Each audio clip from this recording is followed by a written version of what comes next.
चाहे प्राण चले जाएं, चाहे जितना कष्ट दिया जाए, हम अपनी निष्ठा से ना हटें। प्रकृति जनित कष्ट, विकार जनित कष्ट, मन जनित कष्ट, दैवी आपदा जनित कष्ट, बहुत प्रकार के कष्ट हैं। जो धर्म को कष्ट सहकर धारण करता है वही वास्तविक धर्मात्मा है। इसीलिए धर्मात्माओं की बहुत टोलियां नहीं होती हैं। कोई विरला जो प्राण समर्पित किए हुए हर कष्ट को सहता हुआ धर्म का पालन करता है, वही महापुरुष होता है। वही निष्ठावान, जगत मंगल करने की सामर्थ्य रखता है। सच्ची मानिए, महापुरुषों ने अपार कष्ट सहा है।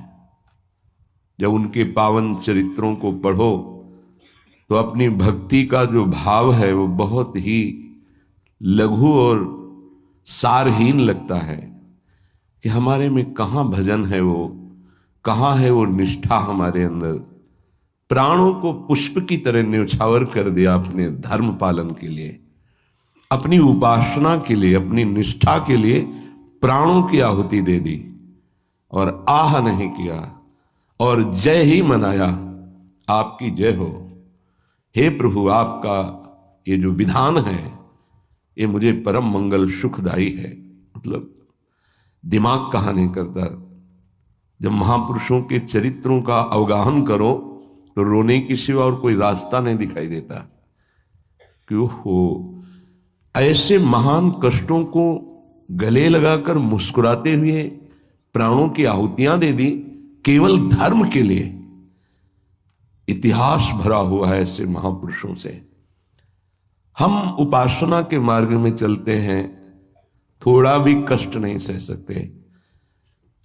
प्राकृतिक दैवी आपदा इनकी बात नहीं कर रहा, केवल इंद्रियों की विलासता। रसेंद्री अच्छे अच्छे पदार्थ पाना चाहती, जनेन्द्री शरीर भोग करना चाहती, श्रवणेन्द्री मनोरंजन सुनना चाहती, एक एक इंद्री प्रकृति के सुखों को भोगना चाहती। जहां नाम मात्र केवल है, सुख नहीं है। लाख प्रवचन करे, लाख प्रवचन सुने, इंद्रियां और मन अपनी ही दशा में रहती। सोचो उन महापुरुषों को जिन्होंने, ये तो बहुत छोटी बात है सहना, भीषण यातनाएं दी गई उनके शरीर में कि आप अपने धर्म को छोड़ दीजिए। यातनाओं को हंसते हुए स्वीकार कर लिया। चित्त व्यथित हो जाता है कि प्रभु, आपका विधान केवल महापुरुष ही सह सकते हैं, वही समझ सकते हैं, नहीं तो प्रश्नवाचक चिन्ह खड़ा हो जाएगा। आप कहां थे जब ऐसा हो रहा था? तो आप कहां थे? आपका व्रत है, करो सदा तिनके रखवारी। महिमा सुनी है, सीम की चाप सके को ताशु, बड़ रखवार रमापति। फिर ऐसा, पर वो प्रश्नवाचक चिन्ह शरणागति अधूरी कच्ची होने के कारण होती है। उन महापुरुषों का अपना अस्तित्व ही नहीं रह जाता है, केवल स्वयं भगवान ही बैठे होते हैं। तब ये स्थिति, उपासक सुख दुख को ना देखे, इष्ट देव को देखे, अनुकूलता प्रतिकूलता को न देखे, अपने धर्म को देखे, अपनी उपासना को देखे, तभी वो आगे बढ़ सकता है। सच्ची कहते हैं, हृदय रो पड़ता है इन महापुरुषों की निष्ठाएं देख करके कि वाह, कैसी धर्म निष्ठा है। देह प्राण ते प्रिय कछु नहीं, किसी का भी हो, देह और प्राण बहुत प्रिय है।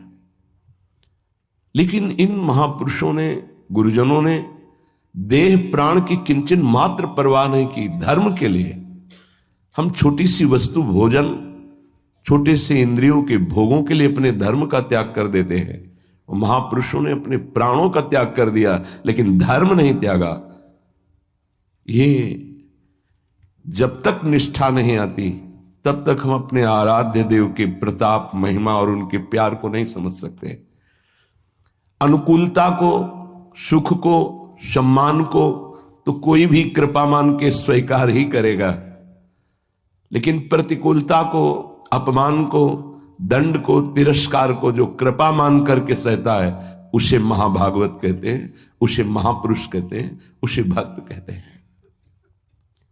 क्योंकि ऐसे महापुरुषों के हृदय में स्वयं सच्चिदानंद भगवान विराजमान रहते हैं। ये संसार बड़ी आग की ज्वाला है। आपको इसलिए नहीं दिखाई दे रहा, आपका चश्मा ठीक नहीं है, नेत्र ठीक नहीं है। नाम जप कीजिए, निरंतर नाम जप कीजिए, फिर देखिए कैसा लगता है आपको ये संसार। एक अजीब स्थिति आती है, एक अलौकिक स्थिति आ जाती है, कुछ अच्छा नहीं लगता। मिलना, बात करना, कोई भोग भोगना, कोई ऐश्वर्य, कोई पदवी, कुछ नहीं। एक ऐसी आग जलती है सच्चिदानंद की, ये सब झूठा आकर्षण क्षण में नष्ट हो जाता है। अभी हमारी मलिन दृष्टि है तो हमको संसार प्यारा लगता है, असत प्यारा लगता है। संसार में तत् 10 दिशो, 10 दिशाओं में इस संसार में कहीं सुख नहीं है। दुखालयम अशाश्वतम, भगवान कह रहे हैं, महापुरुष कह रहे हैं, हमें सुख दिखाई दे रहा है। हमारी बुद्धि पतित हो चुकी है, मलिन हो चुकी है। ये दावानल संसार, जंगल में जो आग लगती है उससे दावानल कहते हैं, ये भड़क रही है, मैं भी उसकी लपेटों में आ रहा हूं। श्रीपाद कह रहे हैं, क्या कर सकता हूं, असमर्थ हूं। ये हृदय की बात है। हा वृंदारण्य काम क्रोध लोभाद्यति बल बहल व्याल संकीर्ण में तत्। ये काम क्रोध लोभ आदि अनेक बलवान सर्प हैं जो अपनी कुंडली में फंसा करके डस लेते हैं और उनका विष चढ़ जाता है।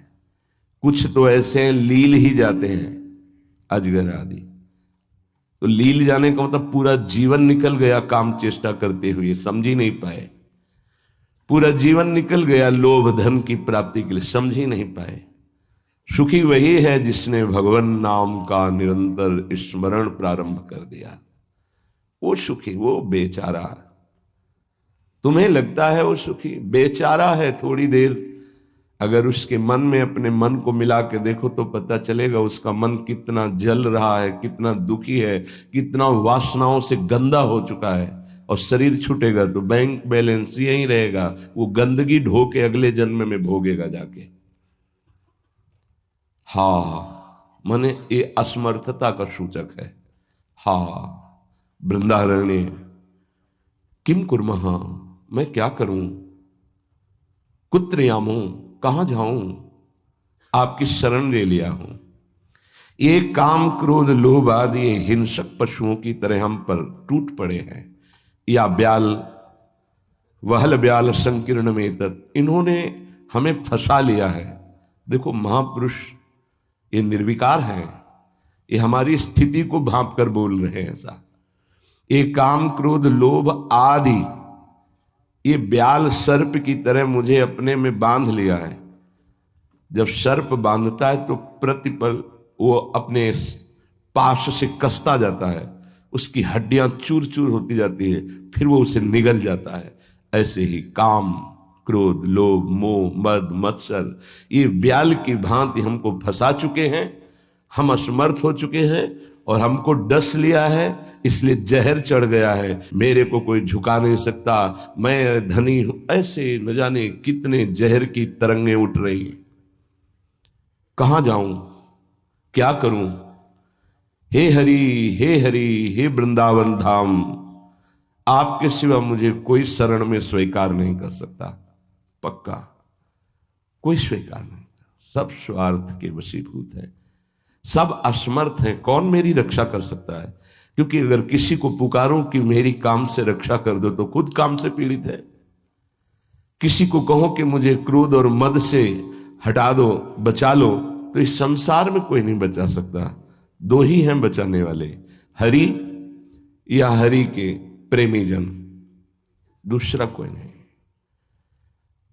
तुम तुम्हार सेवक असुरारी, स्वार्थ रहित जग जुग उपकारी। जुग माने दो।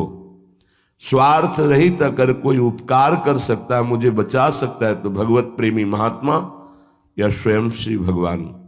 इसलिए हा हरि यामो हरि हरि शरणम स्वस्य पश्यामि नान्यत्। मैं देख रहा हूं कि मुझे कोई स्वीकार नहीं कर सकता। अच्छे सद्गुण और स्वार्थ की पूर्ति होती हो तो सब हाथ मिला लेंगे, लेकिन जब दुर्गुण अपने ऊपर शासन कर रहा हो और किसी की स्वार्थ की पूर्ति हमसे ना हो तो हमसे कोई बात नहीं करेगा, कोई नहीं बात करेगा। किसी से हम बात करना चाहें तो वो घृणा और त्याज्य भाव से देखेगा, है गंदा आदमी, क्या है इसके पास। लेकिन ऐसे को भी अगर कोई गले लगाता है तो दो, एक भगवत प्रेमी महात्मा और एक भगवान, दूसरा कोई नहीं। भगवत प्रेमी महात्मा और भगवान कहने को दो हैं, वो एक ही हैं। या तो हित तो कीजे कमल नयन सो, जा हित आगे सब हित लागे फीको, कह हित कीजे साधु संगति दो, जो कलमश जाए सब जी को। दो की ही बात स्वामी हरिदास जी महाराज ने भी की है। या तो कमल नयन बांके बिहारी से अपनापन कर लो, हित कर लो, प्रीति कर लो, वो स्वीकार कर लेंगे, आप कैसे भी हो वो गले लगा लेंगे। और या साधु संगति सो, वो भगवान और भगवान के जनों में अभेद है, तस्मित् जने भेदा भावात्, वो वही हो जाता है उनके चिंतन के प्रभाव से। तो जैसा स्वामी का स्वभाव वैसा सेवक का स्वभाव, जैसा स्वामी का प्रभाव वैसा सेवक का प्रभाव हो जाता है। हरि और हरि प्रेमी संत जन, ये दो ही हैं जो शरण में स्वीकार करके महापापी को भी परम पद में आरूढ़ कर देते हैं। इसलिए हे वृंदावन धाम, आपसे प्रार्थना करता हूं, आप मुझे स्वीकार कर लीजिए और भगवत प्रेमी महात्माओं का संग दीजिए। धन्य है वो, प्रशंसनीय है जिन्होंने आपकी कृपा प्राप्त कर ली है। वृंदावन की कृपा रसिक संग सुखकारी, पक्का समझना। सीधाम वृंदावन श्री लाडली जी की कृपा से आना होता है और धाम की कृपा से भगवत प्रेमी महात्मा का संग मिलता है। ये धाम के शरणागत जितने प्रेमी जन हैं, धाम कृपा न करे तो पास से निकल जाएंगे, आप जान भी नहीं पाओगे। जब धाम कृपा करता है तो प्रकाशित कर देता है। जिसका कल्याण करवाना होता है उसके सामने उसका वैभव, उसका प्रभाव, जिससे उसकी श्रद्धा और विश्वास दृढ़ होकर उनके चरणों में समर्पित हो जाए। जब किसी महापुरुष का आश्रय दृढ़ हो जाता है तो फिर ये काम क्रोध लोभ मोह मद मत्सर थर्राने लगते हैं। इनकी सामर्थ्य नहीं होती। ये भगवत शरणागत पर तो परीक्षार्थ प्रभाव दिखा सकते हैं, लेकिन भगवत प्रेमी महात्मा की शरणागति जिसने स्वीकार की, वहां परीक्षा भी नहीं, क्योंकि उनकी दृष्टि रहती है। हम तभी परास्त होते हैं जब उनकी अवहेलना कर देते हैं।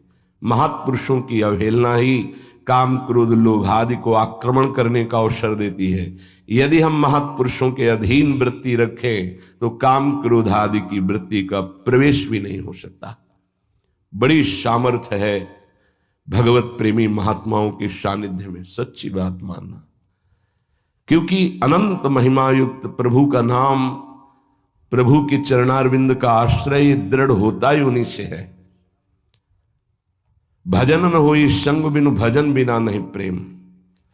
ये जो प्रेम मूल यह नाम है, प्रेमी रसिक जपत यह नाम, प्रेम मगन निज बन विश्राम, श्री हरिवंश जहां रहे। ये प्रेम का मूल नाम मिलता ही प्रेमी महाभागवतों से है और उसका प्रभाव प्रेमी बना ही देता है, निर्विकार बना ही देता है। भला मृत्यु दंड जैसा सामने भय उपस्थित हो और फिर कोई नाम कीर्तन कर रहा हो, कैसे आश्चर्य की बात है कि शरीर को बड़ी पीड़ा पहुंचानी, बहुत प्रकार से प्रताड़ित करना, नाना प्रकार के दुख एक साथ उपस्थित हो जाए और वो गीत गा रहा हो, बड़ा मुश्किल। ये निष्ठा का प्रभाव होता है। नाम जिसके हृदय में गुरुदेव प्रदत्त नाम प्रकाश कर दिया, कल से शाम टाइम से बहुत हृदय व्यथित हुआ। जब महापुरुषों के चरित्रों को अवगाहन हुआ तो बार बार केवल रोना ही आ रहा था कि आप जैसी निष्ठाएं अगर किनका मिल जाए तो जीवन धन्य हो जाए। कल गुरुदेव तेग बहादुर सिंह जी महाराज का पावन चरित्र एकदम भाव में आया, पढ़ रहे थे। कश्मीर के पंडितों को जब औरंगजेब ने हुक्म किया कि सब इस्लाम धर्म को स्वीकार करो नहीं तो कत्लेआम कर देंगे, और किया उसने बहुत कत्लेआम, समय दिया उसने। भागे वो लोग। उस समय महामहिम गुरु गादी पर तेग बहादुर सिंह विराजमान थे, उनकी चरण शरण में आए और कहा आप ही हमारे रक्षक हो, आप ही हमारी रक्षा कर सकते हो। उन्होंने कहा जाओ और बादशाह से कह दो, पूरा चरित्र तो बड़ा है, कि अगर तेग बहादुर सिंह को इस्लाम स्वीकार करवा दो तो हम बिना किसी शर्त के सब कश्मीरी पंडित आपकी आज्ञा का पालन करेंगे। एक को परास्त कर दो तो हम सब परास्त ही हम स्वीकार कर लेंगे। फौरन उसने बहुत ही अन्य धर्मों की तरफ उसका नकारात्मक भाव था, उसने आदेश किया बंदी बना के तुरंत तेग बहादुर सिंह को दिल्ली में उपस्थित किया जाए। सैनिक गए, बल विक्रम गुरु गादी में प्रथम से चला आ रहा है, उनके पार्षद और उनकी सेना तेग बहादुर सिंह की स्पर्श नहीं करोगे। गुरु तेग बहादुर सिंह के सामने शर्त रखी कि बादशाह के सामने तुम चलते हो या तुम्हें बंदी बना के ले चले। उन्होंने कहा तुम चलो, हम सत्य पर चलने वाले हैं, हम स्वयं चल के आ जाएंगे, तुम्हें बंदी बनाने की जरूरत नहीं। बहुत ही नाम कीर्तन होते हुए, भगवत भक्ति का प्रचार करते हुए, खूब झूमते हुए पहुंचे।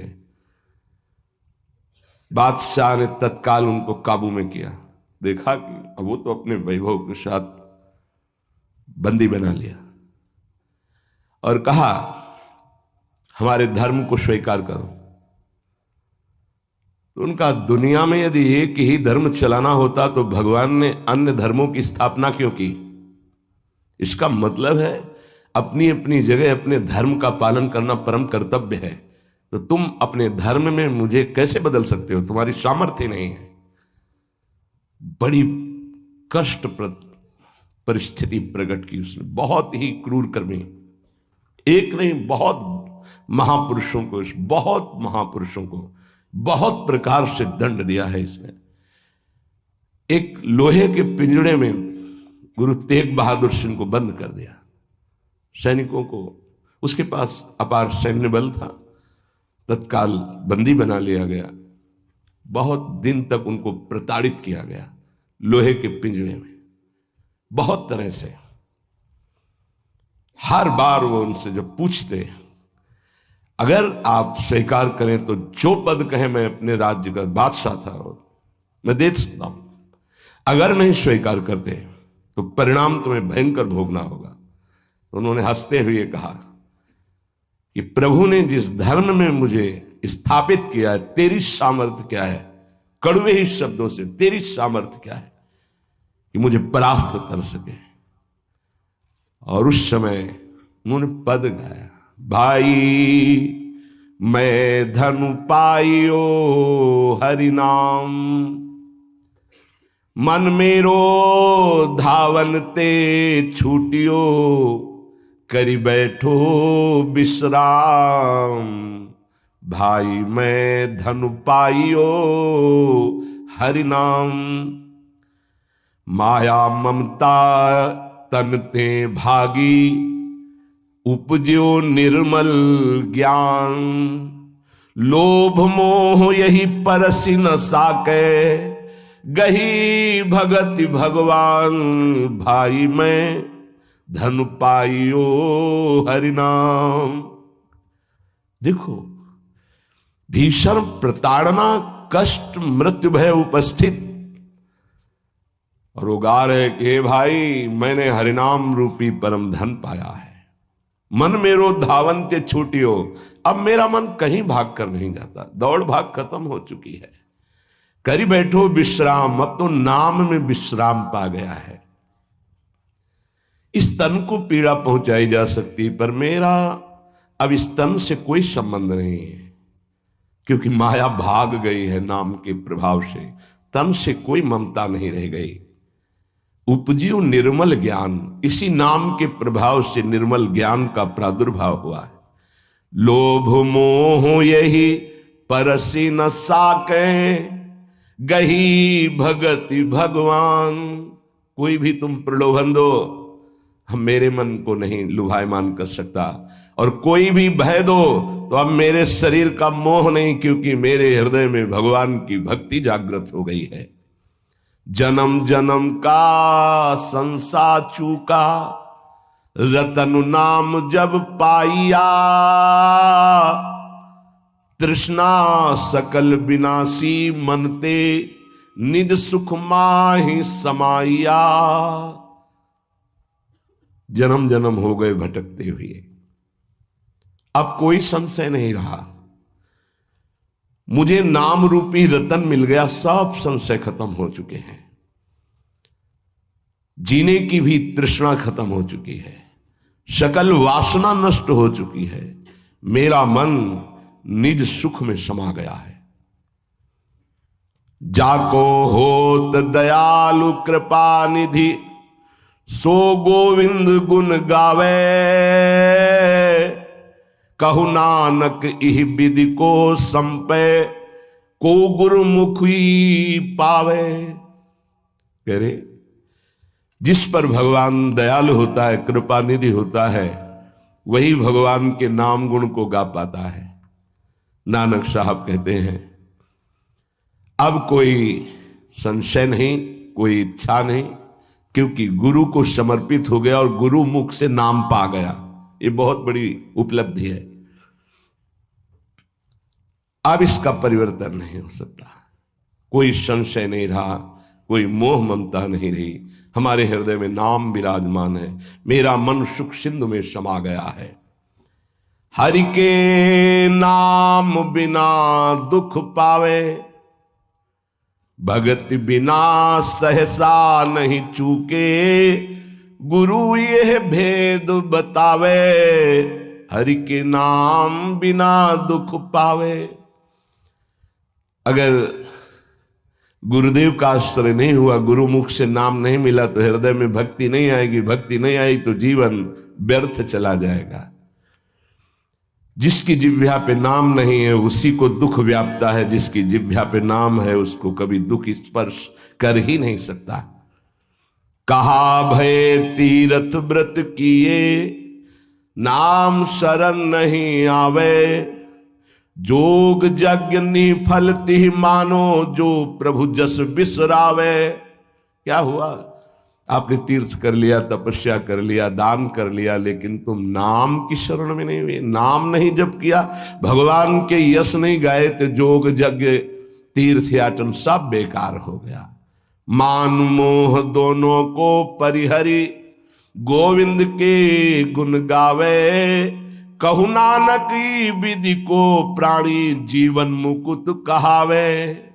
जो निरंतर नाम जप करता है, भगवान का यश गाता है, नानक साहब कहते हैं वो जीवन मुक्त महापुरुष होता है। ये भारी दुख की परिस्थिति में आनंद मगन होकर, तिहि नर जन्म अकारत खोया। इहि राखो मन माही, तीरथ करत बिरत पुनि राखे। नहीं मनुआ बस जाए। अगर नाम जप नहीं चल रहा, गुरु शरण में नहीं, तो और सब करके देख लो, मन को वश में नहीं कर सकते हो। निफल धर्म ताहि तुम मानो, साच कहत मैं या को। तीरथ करे बिरत पुनि राखे, नहीं मनुआ बस जाको। मान लो मेरी बात, तुम्हारा तीर्थ, तुम्हारा वैराग्य, तुम्हारा सब धर्म कर्म व्यर्थ माना जाएगा यदि गुरु कृपा नहीं हुई, तो तुम्हारा मन वश में नहीं होगा, मन नाम में नहीं लगेगा। जैसे पाहन जल मही राखी, भेदे नहीं ती पानी, तैसे ही तुम ताहि पिछानो भगतहीन जो प्राणी। जो गुरु की शरण में नहीं आया उसका हृदय पत्थर जैसा कठोर होता है, चाहे जितना पानी डालो पसीजेगा नहीं, वो द्रवित नहीं होगा पत्थर। ऐसे ही अगर गुरु की शरण में नहीं आया तो हृदय उसका मलिन बना रहता है। जिसके हृदय में भक्ति नहीं जागृत हुई गुरु चरणों की, वो व्यर्थ जीवन है, मृत जीवन है। कलि में मुकुति नाम ते पावत, गुरु ही भेद बतावे। कहु नानक सोई नर गुरुआ, जो प्रभु के गुण गावे। वही गुरु का है जो प्रभु का नाम और प्रभु का जस निरंतर गाता रहता है। बड़ा उनके ऊपर जुल्म किया, भारी पीड़ा पहुंचाई गुरु तेग बहादुर सिंह के ऊपर। उन्होंने कहा कि मैं अपना धर्म कभी नहीं छोड़ सकता, जितना चाहे तू पीड़ा दे दे, और डर उस परमात्मा से, जुल्म मत कर। लेकिन वो तो क्रूर कर्मी, वो गुस्से से लाल हो गया, बहुत तरह से पुनः पीड़ा पहुंचाई। इसमें तो सारांश में बता, बहुत पीड़ा पहुंचाई, बहुत डराया, लेकिन वो पर्वत के समान अटल रहे। बस जो जीवन में है वो भगवान का नाम और भगवान का गुण है। लोहे के पिंजड़े में बहुत दिन तक बंद रखा, प्रताड़ना दी, कुछ भी खान पान नहीं। जब देख लिया हार गया कि किसी भी तरह टूटने वाले नहीं, तो संवत 1732 विक्रम का दिन था, मार्गशीर्ष महीना।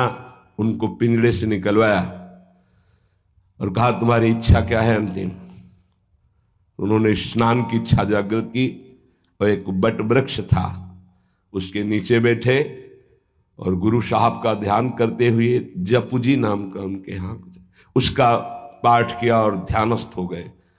उसी समय सैयद आदम शाह नाम के उन्हीं के पार्षद ने, जो औरंगजेब था, गर्दन उतार दी।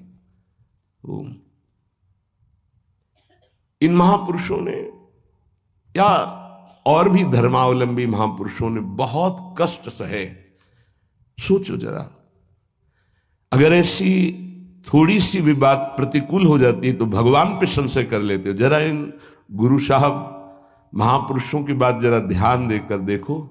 अपने धर्म को नहीं त्यागा, भयानक पीड़ा पाई। ऐसे चमड़ी सहित बाल नोचवा लिए गए, तप्त कड़ाहे पे बैठाल कर ऊपर से चलती हुई तप्त बालू डाली गई, कीले ठोक दी गई, घाव के घाव अंगों में कर दिए गए। कभी आह नहीं, अपने धर्म से नहीं टूटे। बीच से आला चौराहे पर खड़े होकर के चलवा दिया गया, आला चलवा दिया, आराम आराम से, थोड़ा थोड़ा ऐसे रोक रोक करके, लेकिन शब्द है राम राम।